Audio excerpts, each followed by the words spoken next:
Dear students, today we are discussing about religious ferment in North India. During the same period in North India, deities such as Vishnu and Shiva were worshipped in temples, often built with the support of rulers. Students, last previous classes we have discussed about Alvars Nayars in Tamil Nadu, Veershaiv in Karnataka. Now today we will discussing about the North India. North India में भी same as it is Vishnu और शिव की पूजा की जाती थी मंदिरों में. Often with the support of rulers, मतलब रूलर्स के सपोर्ट से, रूलर्स उनका सपोर्ट किया करते थे. ठीक है, मंदिरों में जाकर उनकी पूजा करवाते थे, विष्णु की शिवा की, उनको सपोर्ट मिलता था नए नए मंदिरों को बनवाने के लिए. तो however historians have not found evidence of anything resembling the composition of the Alvars and Nayanars till the 14th century. Alvars and Nayanars के अकॉर्डिंग उनका कोई भी हमें लिटरेरी सोर्सेज उस टाइमिंग में नॉर्थ इंडिया में अवेलेबल नहीं हुआ.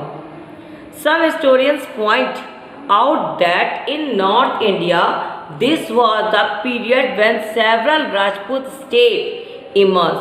इस समय नॉर्थ इंडिया का अगर टाइमिंग हम काउंट करते हैं तो सेवरल राजपूत स्टेट इमर्ज, जो राजपूत स्टेट से वो धीरे धीरे डेवलप होने लगे थे.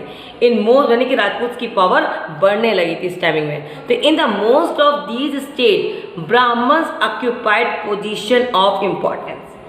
जैसे जैसे रूलर जो राजपूत रूलर थी उनके स्टेट बाय स्टेट जो पावर बढ़ती जा रही थी, तो इसमें इन्वॉल्वमेंट ब्राह्मण्स भी था कि ब्राह्मण जो थे अपनी पोजीशन को, अपने इम्पोर्टेंस को ऑक्यूपाइड करते जा रहे थे, performing a range of secular and ritual functions.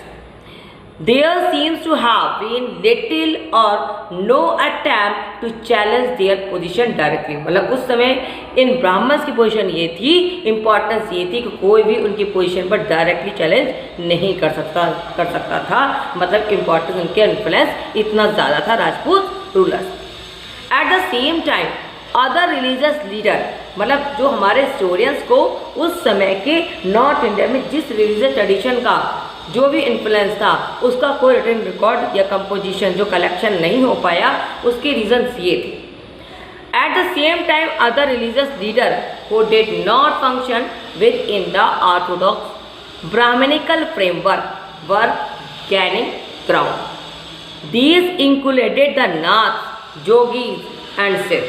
Many of them came from artisanal group including weavers who were becoming increasingly important with the development of organized craft production.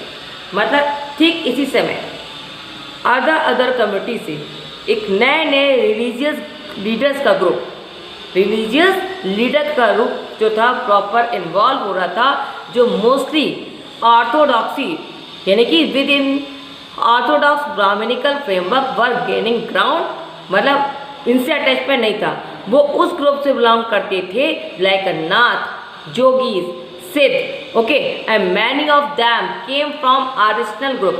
जो mostly जो group leader religious के जो leaders बन रहे थे mostly हर community से, मैंने बताया था, बिलोंग करते थे, जिनमें से आपके क्राफ्ट प्रोडक्शन से जो मेंबर थे लाइक जिसको जुलाहे भी बोलते हैं या छोटी कास्ट का भी मेंबर मानते हैं, उस मेंबर के भी जो पर्सन थे इन्वॉल्व, यानी उस कम्युनिटी के मेंबर भी इसमें इन्वॉल्व थे. Demand for such production grew with the emergence of new urban centres and long distance trade with the Central Asia and West Asia. Many of these new religious leader questions the authority of the Vedas and express themselves in languages spoken by ordinary people. मतलब उन्होंने वेदास पर questions किए, क्योंकि वेद जो हमारे थे वो Sanskrit language पे थे और उस समय की जो लैंग्वेज थी उसको पढ़ पाना हर किसी की पॉसिबिलिटी नहीं थी. ठीक है, तो उन्होंने क्या करा, अपने व्यू को एक्सप्रेस करने के लिए language is spoken by ordinary people and this develop over century into the ones used today. उस जिस लैंग्वेज में उनको कन्वर्ट करके बताई गई, समझाई गई कुछ बातों को, वो आज के टाइम में भी हम वैसे ही उसको पढ़ते हैं और समझते हैं। Which developed over centuries into the ones used today and how even in spite of their popularity these religious leaders were not in a position to win the support of the ruling authorities। लेकिन इन religious leader को जो group develop हो रहा था, इनको कहीं कहीं पर रूलिंग जो रिस्पॉन्सिबल पर्सन थे, रूलर्स जो थे, उनको उनका सपोर्ट भी उनको जगह जगह नहीं मिल पाया। मतलब कहीं मिला सपोर्ट और कहीं नहीं मिला। मतलब डायरेक्टली कोई उनको मैमरिकल जो फ्रेमवर्क था उसको कोई भी चैलेंज नहीं कर सकता था। लेकिन इसी समय एक नए नए ग्रुप बन रहे थे, अलग अलग रिलीजियस लीडर का ग्रुप बन रहा था जो अलग अलग कम्युनिटी से बिलोंग कर रहा था, ठीक है। लेकिन आपस में एक दूसरे में टकराव जरूर लैंग्वेजेस को लेकर था और काफ़ी ज़्यादा कस्टम को लेकर था। तो a new element in this situation was the coming of the तुर्क। ठीक इसी समय एक नई कम्युनिटी इन्वॉल्व हो रही थी, यानी कि दिल्ली सल्तनत जो थी इन्वेंशन हो रही थी। A new element in the situation was the coming of. आप जानते हैं कि रूलर जो लास्ट राजपूत रूलर्स था उसको डिफीट करने के बाद तुर्क जो थे भारत में इन्वॉल्वमेंट उनका स्टार्ट हो गया था, यानी सल्तनत पीरियड स्टार्ट का टाइमिंग हो रहा था। आज सल्तनत पीरियड का टाइमिंग स्टार्ट हो रहा था। A new element in this situation was the coming of the Turks which culminated in the establishment of Delhi सल्तनत 13th सेंचुरी। दिल्ली सल्तनत कब से स्टार्ट हुई है हमारे प्रॉपरली इंडिया में? 13th सेंचुरी। These underminated the power of many of the Rajput state and the Brahmins who were associated with these kingdoms. This was accompanied by marked changes in the religious culture, okay, and the coming of the Sufi was a significant part of the development।